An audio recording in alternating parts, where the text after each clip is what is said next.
Welcome to Butcher Block Horror Podcast, where we exhume horror movies from the past and cut into what makes them so delectable. I'm Kane. I am Dr. Herbert West. And I'm tired. Hi, Tired. And today, we're throwing the classic horror movie Re-Animator onto the slab and carving up our favorite portions to force feed to you, our unwitting victims. Yep. If you enjoy the taste of these feasts of fright, then make sure to like and review us wherever you consume your podcasts. If you do the YouTube, make sure to like the video and subscribe, as well as clicking the bell. YouTube like we do. What? Make sure you swing by our website, WeGiveYouBrainworms.com. Here you can join our Funky Fresh Discord server and support us directly with our Patreon link. It's true. We do appreciate your support. Yeah. We do. We do. We like our listeners. Even if we don't really deserve it, you know? Yeah, despite us not deserving your support, we appreciate you and we love you for it. Yeah. All right, JD, tell us about Reanimator. Hell to the motherfucking yes. Reanimator yeah. is one of my favorite horror films of all time, so I couldn't possibly be more excited about today's episode. There were two versions, an R-rated version and an X-rated version. One was 93 minutes, one was 86 minutes. Not sure which one we watched during the watch party. Kane, how many minutes was the version that we watched? Hold on. Hold on. For one more day. 1 hour and 25 minutes and 45 seconds. Oh, well, Reanimator was released October 18th of 1985. All right, then. And the film was re-released May 21st of 2010 as part of Creation Entertainment's Weekend of Horror event. The film had a budget between $900,000 and $1.3 million. I couldn't find an exact dollar amount on the budget. So with a little wiggle room there, I'm assuming that extra money went up the noses of who I'd assumed to be Stuart Gordon, Brian Usna, and Dennis That Paoli. scans. Yeah. Maybe William J. Norris indulged a bit too, because how else do you make a movie like this? I'm just assuming there were some drugs involved. Oh, sure. Reanimator grossed everyone out. I mean, it grossed $2 million at the box office. Home video has been a huge part of Reanimator's legacy. Initially, it was released on VHS, Laserdisc, and Betamax. I remember laser discs. Yeah, wild stuff. You know, I really feel like you just got to get behind Betamax. I feel like that's going to be the future. It's going to catch on. It is. That's the play. It for sure is. You can't miss. Later, it made its wonderful way onto a DVD by Elite Entertainment, and that was released April 30th, 2002. And there's a standard edition, and there's a Millennium edition, which features remastered audio and picture quality, plus 2 commentary tracks, one from Stuart Gordon, I like to call him Stu, the other by the entire cast, minus David Gale, because sadly, he died in 1991. In 2013, there was what's known to be the integral cut released in Germany on Blu-ray, wherein all the extra material from the R-rated version was added to the unrated version. This must have been the version that we watched. That makes sense. Yep. Expanding the runtime from 86 minutes to 105 minutes. And this version made its way onto multiple non-US releases, so maybe that wasn't what we watched. That was not what we watched. Okay. The theatrical release. That's what we watched. Yeah. Which honestly, I'm kind of fine with. Yeah. I don't feel like we missed out on whatever was in the X-rated cut. Yeah, I mean, there were plenty of X-rated scenes in this film. Yeah. Yep. So back to the sequels. There's Bride of Reanimator in 90, and then Beyond Reanimator in 2003. This darling sweet film, Reanimator, was directed by the legendary Stuart Gordon. And we have talked about multiple times. Oh, yeah. Multiple times. I'm just going to go on with a quick refresher course, a Gordon 101. He was born August 11th, 1947 in Chicago, Illinois. Gooble gobble, he's one of us. And he left us at age 72, March 24th of 2020, and he passed on in Los Angeles, California. This gem of a man was a true gift to the community of horror, I would say. Gordon began his career with this film, in fact, in 1985, followed by From Beyond in 86, Dolls in 87, The Pit and the Pendulum in 1991, Body Snatchers in 93, Castle Freak in 95, The Dentist in 1996, Progeny in 1999, and finally, and this is one of my all-time favorite horror flicks, Day Gone, 2001. Nice. So the producer of Reanimator is none other than Brian Yuzna, born at a time in Manila in the Philippines, and I believe he is still alive and well. That's what I'm hoping. Yep. Yuzna is best known as the producer of several of Stu Gordon's films. Brian also directed a number of horror films, so good on him for that. And now for the moment you've all been shitting yourselves for. I've just been shitting myself. But for this moment specifically. No. He's just been shitting himself. No, it was for the Reanimator, Kane. Duh. No. I'm pretty sure that you were just shitting yourself. Are you suggesting that I just have poor control of my bowels and bladder? Yes. Oh, yeah. Is it a suggestion or is it... I hope it's not your reality. It's just a known fact at this point. Because Yeah. I was just guessing. I was just... I don't even know if it's a lack of control. I think that Joe just likes the sensation of shitting his pants. I don't understand why, but he just does it. To feel his own body temperature sort of escape him. Keeps me warm. Okay, I don't want to talk about poop anymore. Yeah, we're better than that. We're going to Yeah. talk about a lot of grotesque substances in this film. That's for certain. Well, let's tell us the story of Reanimator. Yes, of course, Kane. The story of Reanimator. We find ourselves at the illustrious University of Zurich's Institute of Medicine in Switzerland. Herbert West was played by Jeffrey Combs, and Jeffrey Combs is a gem and He is a wonderful. treasure. He is a national treasure. Yeah, I love him. he's good. He conducts experiments. He's a very, very creepy man. Yes, he is. We're introduced to the scene by this woman. She is, I presume, a doctor, and she has some type of authority with her. They look like cops to me. Some popo, some fuzz. Right. So she's frantic, and she's guiding them down this hall to the room where they burst through the door to find West and the reanimated remains of Dr. Hans Gruber. He's back from the dead, and there's a little freak out scene. And PSA, I did try to research. I tried to draw some line between Die Hard's Hans Gruber and the Professor Hans Gruber in Reanimator. Instead, I found a classical composer / conductor of music, a German footballer. So there was no way for me to do that. So, Right. but I wanted it so bad. Could just be a coincidence. Oh, and then also there was a Hans Gruber who was the antagonist in a film that came out in 1966 titled Our Man Flint. So possibly. Oh, and also one other. There was a pet pig from a TV show called American Housewives. All right. But that came later, so I'm assuming the pig was named after a different Hans Gruber.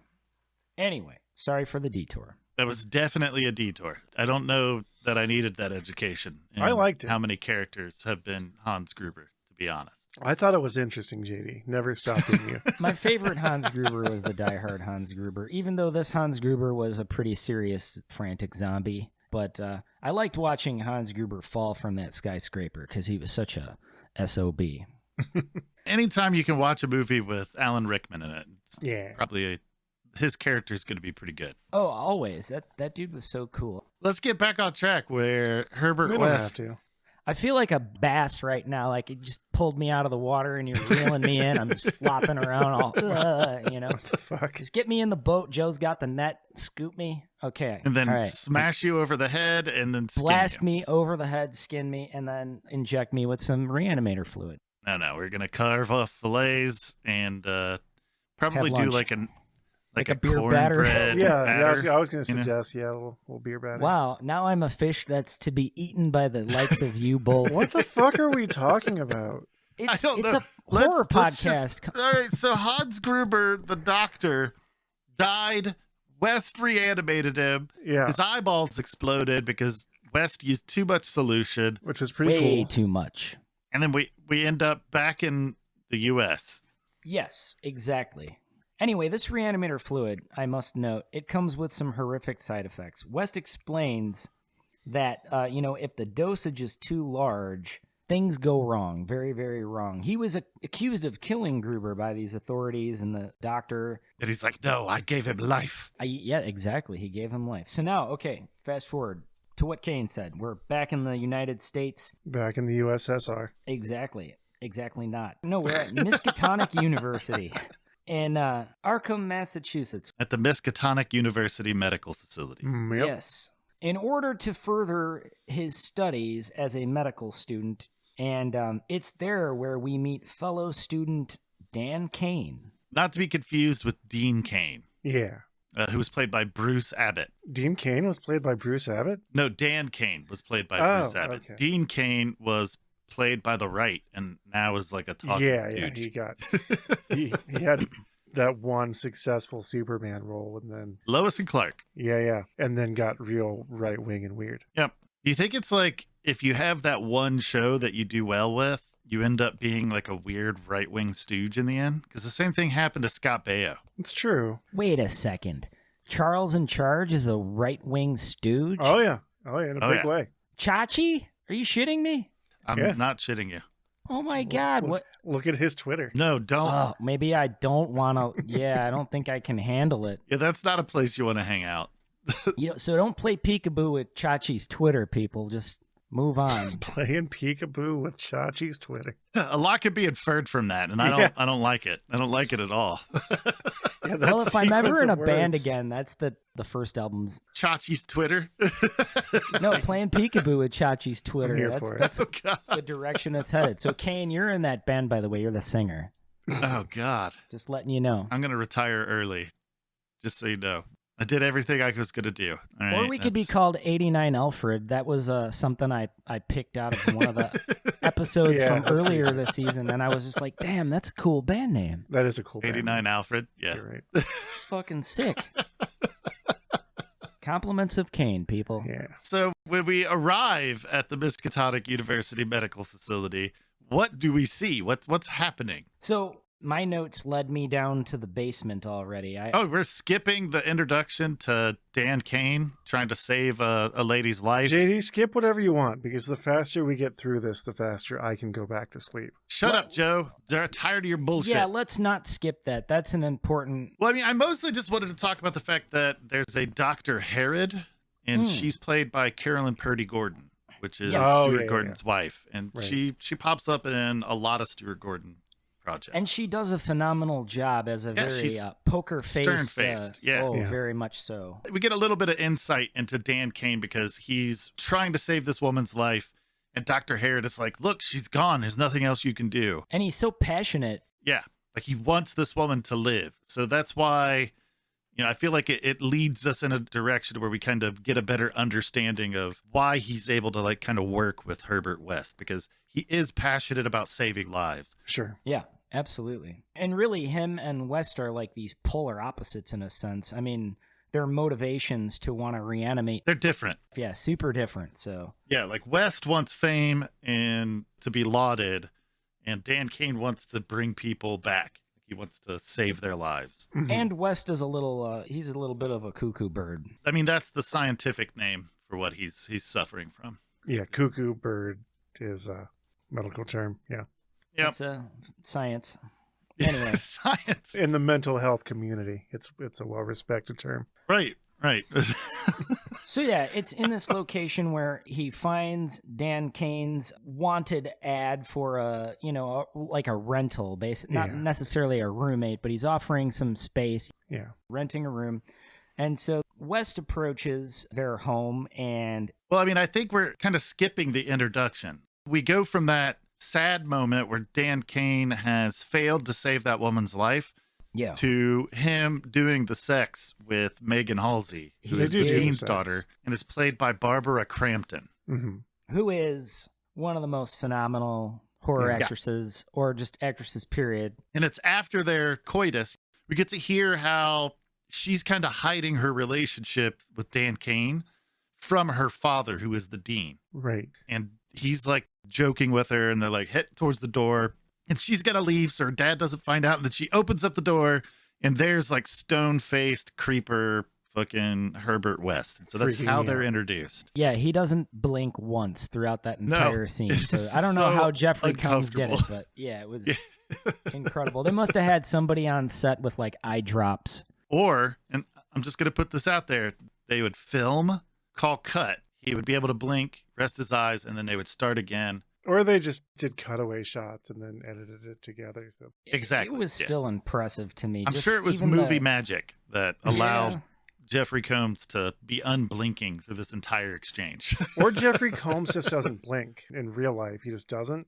And that's why he got the roles that he got. Interesting. Okay. Well, in my mind, I like to make Jeffrey Combs this like superhuman entity that has an ability to keep his eyes open. So Sure. anyway, let's see here. West reveals his secret reanimator fluid to Dan. So they have this exchange. It's obvious from the get-go that Megan doesn't like Herbert West. Right. Which makes sense because he's creepy as shit. Exactly. She does not want him to move in. And I feel like Herbert realizes this and immediately pulls out like a wad of cash, like, here's first month's rent. Like, Mhm. Yeah. what are you going to do, Dan Kane? Because you're not a rich kid going to school. You've got loans. It's not even a scholarship. You've got loans taken out, and, you know, you're going to need this. And we also learned that Megan is Dan's fiance, so their relationship's pretty serious. Yeah. And then he shows him his secret fluid. Yeah. Well, I mean, the only reason the secret fluid even gets exposed is because they have another moment where Megan and Dan are hanging out and they're like calling for the cat and nobody can find the cat. And Megan gets nosy, goes into Herbert's room and sees the cat in the refrigerator. There's this like whole exchange. Next to the Sunny Delight and Yeah, the purple there's this stuff. whole OJ, exchange. purple stuff. Ooh, Sunny D. Dan's like, why didn't you tell me? Blah, blah, blah. And Herbert's like, what was I supposed to leave a note? Cat dead? Details later. Yeah, that was phenomenal. That was one of my favorite That's lines. a good line. Anyway, they take the cat and reanimate the cat. Yeah. And it's one of the worst possible timings ever because Megan enters the room and is instantly fucking horrified. Which makes sense. Exactly. I mean, all the moments leading up to that just make it high tension. So Dan tries to explain West's experiment to Dean Halsey, and he tells him all about how, you know, he was successful in reanimating Rufus. And Halsey's not really buying one bit of the story. Basically lets him know that he thinks Dan's full of shit and that both West and Dan are a pair of nut jobs and they're expelled from school and they're done with the university. So Dan and West are now barred from the university, but they think they might be able to regain credibility by sneaking into the morgue to do a bit of a body snatching and possibly testing the Reanimator agent on another human subject, a fresher subject. From this point, I would say the movie really starts to go off course. And so they inject this corpse. Who was played by Peter Kent. Now, Kent, he was one of Arnold Schwarzenegger's stunt doubles in a whole bunch of, like, any movie he was in, basically, because the guy is massive. He's almost an identical muscular physique to Arnie. And I read that they actually gave Arnold, because he is a ginormous horror fan, they gave him a private, like a screening for Reanimator, and I guess he really enjoyed himself. Yeah. So anyway, they reanimate this giant corpse, but he's fresh enough. I suppose, what did the tag say? He died of like heart failure or something? Yeah. It just goes the worst way possible. He's violent, and Dr. Halsey enters the picture. He's pounding on the door outside this room, and this crazed zombie basically smashes the door down and crushes Dr. Halsey. It was played by Robert Sampson. Yep. So he's pretty brutally murdered by the corpse, but West retaliates and kills the corpse with a bone saw somehow. Yeah, through the heart. Yep. Like, drills through his chest and cuts his heart out. Right. It's a good thing that the Reanimator fluid can be stopped if you're able to just mangle the corpse enough. Because otherwise they'd be in a lot of deep shit. Right. Yeah, so the corpse knocks the morgue, like, refrigerator door, walk-in refrigerator door down onto Dean Allen Halsey. Thoroughly And then squishing him. jumps on the door, right? Lifts him up, smashes him against the wall, and kills him that way. Yep. But some of the things that I'd like to note is that Melvin the Reanimated, they actually did a wonderful job with his makeup because the blood pools. And you could actually see where the blood had pooled, where his corpse was laying down. And Yeah, it's They actually did that to his body, and it just looked really good. Yeah, it's a good effect. Medically, that's known as lividity. And yeah, it's exactly what you described. Like once the heart stops and gravity causes the blood to settle, you get like these patches of discoloration on usually people's backs. And I thought that was one of the coolest special effects of the whole film, because they really went deep into some forensic pathology books to like kind of study like, well, what would really happen. So I feel like the zombies in this film are fairly realistic in a lot of ways, which is really awesome. Well, it's definitely like taking a page out of Tom Savini's book. You know, Tom Savini's a great special effects artist because he was in Vietnam and he actually saw what those limbs looked like when they were blown up. So the fact that they did that kind of research so that Melvin the Reanimated had that discoloration was pretty awesome. Yeah. But we digress again. At least we were talking about the movie. Right. But no, I mean, I'd like to progress the story forward. Yeah, sure. So Dean Halsey dies. Yeah. Herbert West is like dragging him over. He's like, no, this is the freshest corpse. He just died. Right. We can bring him back. You know, we can give his life back. We can rebuild West him. Seems to not have learned his lesson one bit. He's all packed with excitement, actually, to inject the freshly dead Dean Halsey. And so Halsey returns to life as a zombie. Again, horrible timing for Megan because his daughter shows she just up. Keeps walking in at the worst time. Yeah, seriously. Joe, are you going to be all right? Yeah. I tried to breathe beverage. Yeah, you shouldn't do that. We've discussed this. How many times have I tried to do that? It's true. Yeah. Why would you think you could do it if I couldn't do it? I learned it from watching you. I wanted to succeed where you had failed. Did it work? Did you succeed where I failed? No. Okay. Good to know. I'm going to try to take note from both of your mistakes and not breathe my coffee. Good. So yeah, poor Megan, her timing is just the absolute worst. She shows up and she's absolutely hysterical to find her father's... She doesn't realize that he's actually dead, but she sees all this blood and he's acting just completely bizarre. And I feel like we missed something because you're going to be talking about Dr. Carl Hill coming into this, right? And we kind of skipped over. So early in the movie, we find that Dr. Carl Hill, who was played by the late David Gale, right? Yes. Dr. Carl Hill and Herbert West immediately hate each other. Herbert West seems to have that effect on people. Well, this is like almost a specific thing because Dr. Carl Hill is this lauded doctor at the Miskatonic University. Right. And Herbert West suggests that he plagiarized Hans Gruber's work. And because of that, they have this combative relationship right from the start. Right. But the thing I want to focus on is the fact that Dr. Carl Hill is at dinner with Dean and Megan, right?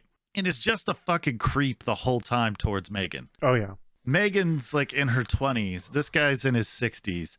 And the interaction that he has with Megan is super creepy. It's super weird, and I don't like it. Pretty much everybody in this movie is off. Except for Megan Halsey and Dan Kane. I feel like those two are relatively good folks. Yeah. They have better energy. And security guards, all right. Yeah, because Dan had his heart in the right place. You know, like he wasn't necessarily trying to be famous, right? Right. He wanted to save people's lives. And Megan just happened to be in the wrong place at the wrong time over and over and over again. Yeah, she's the most innocent of bystanders. She just... Yeah. So yeah, Halsey's colleague, Dr. Carl Hill, a professor and a researcher at the hospital, he kind of takes charge of Dr. Halsey, and he forces him to a padded observation cell near his office. And around this time, Hill decides to perform a lobotomy on Halsey with this laser invention that he created. So during this procedure, Hill discovers that Halsey is not actually ill, but rather deceased. Yep. Rather have a bottle in front of me than a frontal lobotomy. Oh, yeah. I like that quote. It's Tom Waits. So he's dead as a doornail and reanimated into his zombie-like state. So Hill pays a sneaky shithead visit over to West's place down in the basement laboratory where Hill attempts to blackmail West into surrendering the Reanimator fluid and all of his work so Hill could take credit. Because he's a plagiarist. Very much so, which right. West lets him know after Well, I'll get to that part. It's pretty awesome, though. So West does a tiny experiment in the presence of Hill and demonstrates the Reanimator fluid by putting a few drops with a little eyedropper onto a microscope slide, along with some dead cat tissue. Right. And Hill gazes intently into the microscope. And as he does so, West comes up from behind after grabbing a large shovel. And he just slaps the shit out of Hill's head with it and then proceeds to decapitate him. With the shovel. With the same shovel. Multiple stabs. There was not a clean cut. Oh, yeah. That took some time. Right. And that it was the wound that it created at the base of the neck was just so like stringy and like filled with guts. It was pretty wonderful. Yeah, because it was like less cutting and more ripping. Right. Lots of chopping with a blunt edge. Basically. So yeah, West conducts an additional experiment. Which was very, very bad idea, the way he does this experiment. Yeah, ill-advised. Absolutely. So he takes Hill's head and body separately and begins with reanimating the head. So he's now having a conversation with Hill's reanimated head, and he's questioning him while taking notes, and pretty well distracted, and distracts himself. Meanwhile, Hill's reanimated body sneaks up on West and kind of does like an 80s wrestling move and knocks him unconscious. So why didn't Hill just kill Herbert West? That's a phenomenal question. Yeah, I never understood that. Because then the movie wouldn't have happened. I mean, the movie would have happened. It would just have ended there. Yeah, I guess the movie ends at 60 minutes or whatever. Yeah. With Hill winning, right? Right. And you can't let that guy win, because he was just the most incredible shitbag villain, probably out of any horror film we've watched to date. I mean, I don't know about that, but he's on the list. He's a murderer and a rapist and a... Yeah, I think the demon from the Demon Dolls, or the Demonic Toys, the demon from that was on par with Dr. Hill. Yeah, he's up there on the bad shit list. So, yeah. Oh, man. But yeah, needless to say, Herbert West gets knocked unconscious. Hill disappears with his research and his reanimator fluid. So yeah, now Hill's body carries his head back to his office with the reanimator fluid and West's notes. And Hill somehow becomes the telepathic master of all of these reanimated corpses after conducting many brain surgeries on each of them with this lobotomy tool that he invented. Hill then commands Dr. Halsey to snatch up Megan. She's being carried through the morgue by her reanimated father. Then the creepiest part of the movie happens, which is very unfortunate for this film. There's an attempted assault. Yeah. It's icky.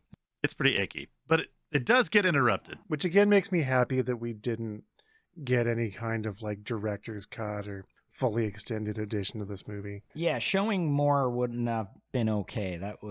They drew the line, and still it crossed the line, but at least there was some line. He's interrupted by Herbert West. Yeah. Yeah. So Megan's all unconscious, and Hill's body strips her down to the buff and straps her down to a table.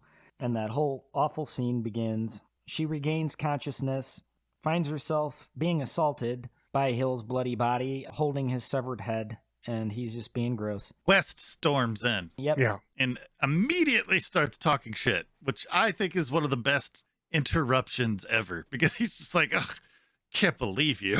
Like, you have this tool, this powerful tool, and this is what you do?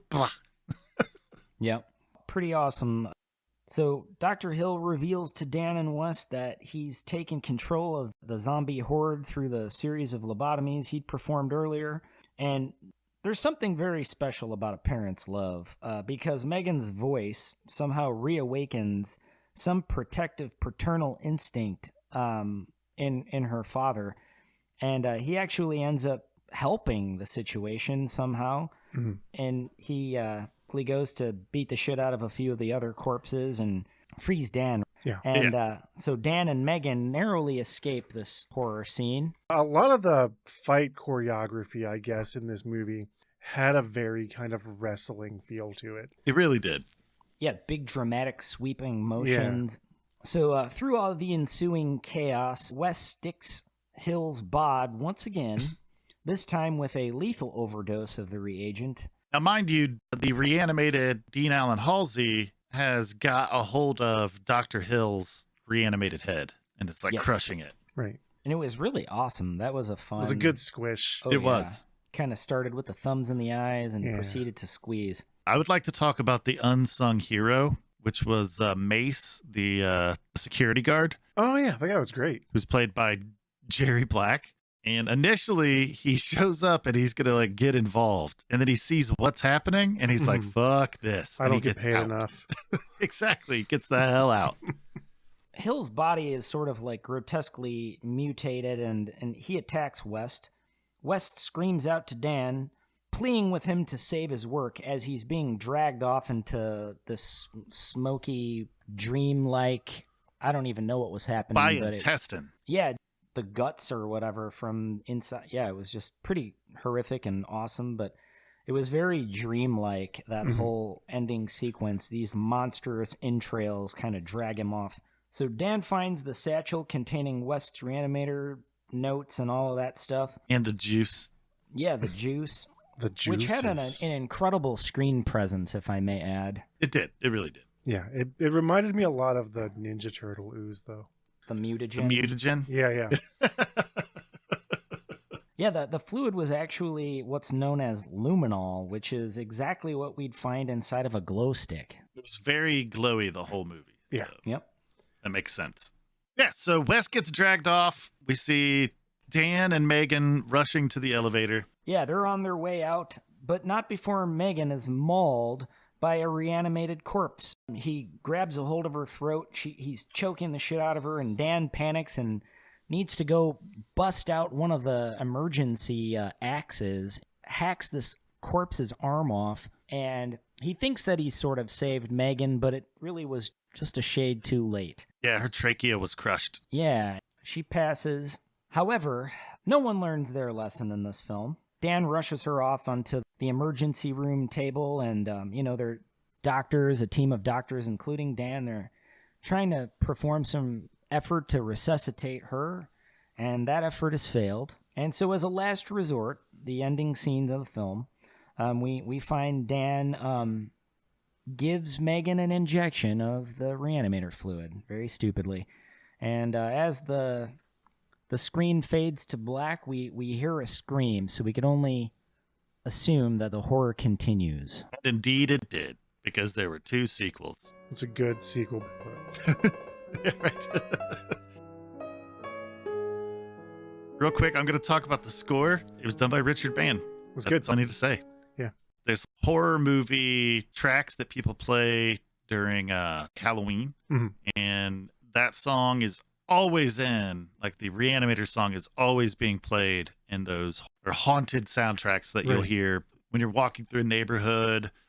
That track, the opening music, dun, dun, dun, dun, dun, dun, dun, dun, dun, dun, dun, dun, dun, dun, dun. It's just ingrained into Halloween psyche.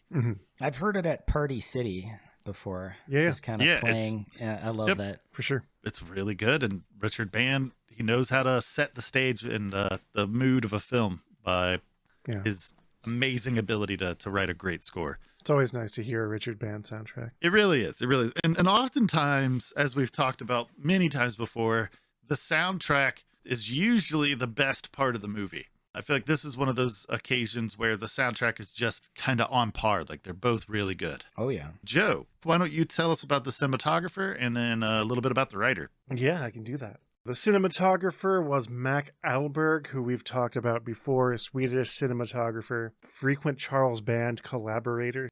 He did a lot of work with Full Moon, a lot of just general like C and D tier horror and mid tier. Like he worked on Ghoulies, he worked on From Beyond. He also worked on Robot Jocks, which if you've never seen it, don't.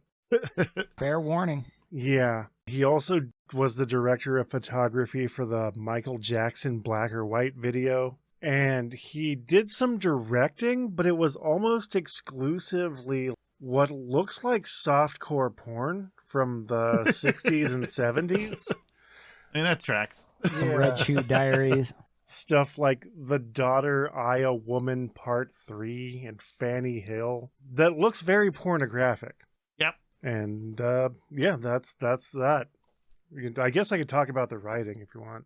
Yeah. That's what I please. asked you to do. Yeah, I know. I just don't want to. Yeah, do it anyway. Reanimator, based on a story by famous dead racist Howard Philip Lovecraft. Screenplay written, Stu Gordon obviously was involved in the writing. Dennis Paoli. Dennis Paoli, yeah. Paoli, most known for writing this and From Beyond. He also wrote Dagon, The Pit and the Pendulum from 1991. He did quite a bit of horror. I love the movie Dagon, if I just can add that I in. haven't seen it, but you keep talking it up, and I like cosmic horror generally, so. It is so... It's just nuts. Everything about it. Like, it builds very similarly to the way... I mean, it just got Stuart Gordon written all over it. It's got those... Oh, man. Everything about that was cool about Reanimator or From Beyond, it all exists in Dagon and then some. Right on. Yeah, it's not to be confused with the actual short story Dagon. It's actually more of Shadow over Innsmouth. Right. That's not uncommon with things based on the work of Lovecraft. But yeah, today he, at least as of the writing of his IMDb bio, I don't know if this is old information, he was a writing instructor and coordinator at the Hunter College in New York and is considered an expert on Irish literature. Yeah, interesting. Yeah, right? And the other credited writer was William Norris, who is mostly an actor, by which I mean he has about 6 acting credits between 1976 and 2014, and no other writing credits other than From Beyond. The research that I did suggested that he was more of a stage actor, and he just kind of showed up in a movie every now and then. Right. I'm not sure how he came to co-write Reanimator, because as far as I can tell, he didn't do any other screenwriting during the course of his career. I mean, he was a pretty prominent figure in the Chicago theater scene. That makes sense. That scans. Like, he was one of the founding fathers of the Chicago theater movement. Sure. So it's very interesting to me. I mean, it makes sense because Stuart Gordon is from Chicago. Right. Yeah. So it makes sense that they would work together. But, Sure. Yeah, and Stuart Gordon has a long history in theater. Exactly. Yeah. Yeah. And William Norris was the first actor to play Ebenezer Scrooge at the Goodman Theater's annual Christmas Carol. That's cool. And he passed in November of last year. Right. And yeah, that's really all I have to say about writers and cinematographers. Awesome. All right. JD, tell us about the special effects. Are you guys ready? Yeah, I feel like you'll have a lot to say about this one. This is a department right here. This is a hell of a cast of makeup artists and special effects artists. Starting with, I'm going to talk a little bit about some of the special effects makeup people. A very familiar name here on the Butcher Block, John Carl Buechler. Exactly. Buechler. We've talked up John a great deal, and so I'm kind of moving through to some newer names with Everett Burrell. And Everett was involved with Day of the Dead of 1985, Aliens of 86, Creepshow 2, Phantasm 2, that came out in 88, Castle Freak in 1995, Two Evil Eyes, and he was involved with the remake of Night of the Living Dead that came out in 1990. Another makeup artist we could mention would be Gerald Quist, who began his career with Reanimator, followed up by Critters, and then we would know him later on along with some of the M. Night Shyamalan movies like The Sixth Sense and Unbreakable. Nice. You know, I'm going to throw in one person who I don't normally talk about, people responsible for credits and intros and things like that, but I would like to mention in the art department, I'd like to mention Bob Dawson. And he created the opening credits, the intro to this film, and I thought it was really cool because it was like these neon-looking anatomic charts of, you know, just different like brain and head and neck and different things like that. It was really awesome. And Bob Dawson, he actually did a bunch of Tim Burton's intros. Oh, that's cool. The opening sequence was really cool, though. It really was. It was one of my favorites. And before I talk more about the special effects artists, I'd like to talk about the nature of the special effects themselves. We talked about the lividity and just the close following of forensic pathology books to create these grotesque corpses. And there's a variety of different corpses too. So that, some are freshly deceased, while others are grotesque and decomposed and putrefied. And I just found that to be incredible throughout the special effects of this film. Just the varying degrees of decay that were intricately detailed within the film. And another thing, the brains that were oozing out of the severed head, that was mostly like actual animal guts from a steer, apparently. There were steer meat, so some of it was like ground beef, and there were like brains and intestines and bits of like ground and unground animal organs, along with a lot of, like latex and things like that. So they actually had to bag up some of the cameras so they didn't get animal guts into them when they were like throwing shit around, Yeah, it was effective. Yeah, it definitely had a high level of realism. Now I'm going to kind of get into the special effects. The lead on the project didn't really have a whole lot to his name in terms of special effects other than Reanimator, but he was the lead of the special effects crew, and that would be Richard N. McGuire. And Reanimator was really his only special effects credit, but he was an art director for the film Grotesque that came out in 1988, and also a film called Spontaneous Combustion from 1990, and that was directed by Tobe Hooper. Nice. Yeah, and McGuire, he did a lot of cool stuff, but most of it was like, in TV type of stuff and not so much in cinema. The last person I'm going to mention is Brett Culpepper. He worked on the special effects of Invasion of the Body Snatchers in 1978, and has a good number of credits. That was in the visual effects department, but in the actual special effects, there were fewer, but they were quality. Scared to Death in 1980. Space Raiders, kind of sci-fi. That came out in 83. The Stuff, which is another really excellent horror film, kind of horror comedy-ish film. That came out in 1985. So that pretty much covers our special effects crew. Cool. Nice. All right. Then we'll go ahead and jump straight into personal experience with the film. Joe, why don't you start us off? Yeah. I feel like the first time I saw this movie was on probably like the Sci-Fi Channel around Halloween. And I don't know, I don't really have there's no story I have to tell about it, but it's just a great, gross, just meaty, gooey movie that is it's a really good representation of just the upper tier of 80s horror. I agree with that. It's cool and interesting that they just said, just fucking use chunks of cow in these corpses, because it just, the whole movie just feels meaty and gooey. And yeah, I like it. It's a great old horror movie. And like you said, you always hear the soundtrack around Halloween in those Halloween mixtapes and in the Halloween Express kind of stores. Yep. Yeah, I don't know. I don't have much to say about it other than that I like it. Right. And then why don't we go ahead and rate the zombies 1 to 5? I'd say that they're less viscerally scary than some other, obviously they kill people, but the movie has this kind of madcap, kind of lighthearted tone. Exactly. That makes it hard to really feel like a visceral terror at being killed by the zombies. But they're very good looking zombies. Again, everything in this movie is just really well done in terms of the special effects department. So I'd call them 3-star zombies. Okay. In my opinion. All right. JD, let's hear your personal experience with the film. Absolutely. I would like to say Reanimator is one of my all-time favorites. I have 2 copies of the film.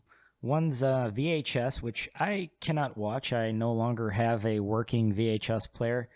The other is a special release of the DVD. And, I can't remember when I first watched this film. It was definitely on VHS, though. I remember being absolutely horrified by the special effects. And this film in particular is one of the films that grew my love at an early age of horror special effects and helped me become a horror fan. The realism of the gore was so impressive to me, and I obviously, I was scared as a kid, but also infatuated by, knowing that what I'm seeing isn't real, but how realistic it looked. I don't think I'd ever been more attracted to a horror film visually until probably From Beyond came out, Right. not long after this one, but, it's one of those films where the soundtrack, the lighting, just all the details combined make this special experience for, any horror fan. So I credit this movie always as one of the films that brought me to horror. And I have this DVD, the special release DVD, and it there's a good bit of add-ons along with it. It came in this, like a thicker box than usual, and it was almost acted as a slip cover. But inside, along with it, came this syringe, which was functional. It was like a highlighter pen made to look like a syringe of Reanimator fluid. That's pretty cool. Yeah, it blew my mind when I saw it, so I had to buy it immediately. And I've had it for quite a long time. I'm not sure exactly what year it came out, at least the version that I have, but I'm pretty certain it was the only version that included a syringe of Reanimator fluid. Yeah, this movie is displayed proudly at the very front edge of my horror film collection in my little display case. It's one of the focal points for me always. So, yeah, I don't know. It's a favorite. Nice. And zombies rating, 1 to 5. I believe I'm going to have to give these zombies the highest rating that I've given a zombie film this season. I'm going with 4.5. Oh, yeah. And I can't say that they're the best zombies I've ever seen, but at the, we're talking about 1985. I take a lot of things into account when I rate my zombies. And part of it at the time, like using the real animal guts, and that in conjunction or combination with the actual physical prosthetic effects that they created. There were all kinds of different like latex things and just models that were created. So yeah, I give these zombies a 4.5. Nice. So yeah, Kane, how about your first impression of the film? I've watched this movie a whole bunch of times. It's, on my list of my favorite horror movies. Yeah, I'm pretty sure I saw this, the scenes where Barbara Crampton was nude. I think I had to cover my eyes because I watched this with my dad. Oh, yeah. But it was definitely a very fun horror film. I always enjoyed it.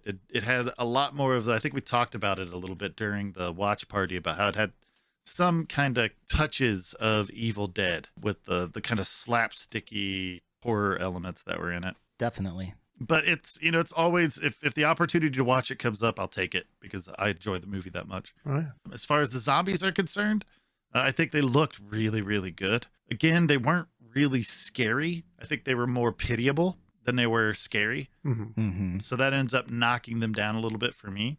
So I'm going to end up giving these zombies a 3. That's fair. Does anybody else have anything else they want to say about Reanimator? Watch Reanimator. Yeah, watch if you it. haven't It's a very good seen horror movie. Reanimator, figure it out. Watch it, stream it, buy the DVD, just do something, but you got to see it. Have a beer with your friends and just watch Reanimator. Now, if you watched Reanimator, let us know what you think. You can find us everywhere podcasts live.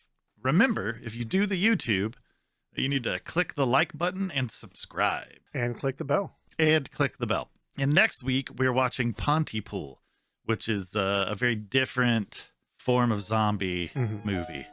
It's actually, I'd like to also say, these were kind of a weird mix between voodoo zombies and the undead. Yeah. Because they end up being controlled by like a head zombie to do that zombie's bidding, but they were actually undead. So I did want to say that one more. I forgot to mention it during my personal experience explanation. Yeah. But yeah, so next week we're watching Pontypool. Bye, everybody. Au revoir. Charles in Charge is a right-wing stooge? Chachi? Are you shitting me? So don't play peekaboo with Chachi's Twitter, people.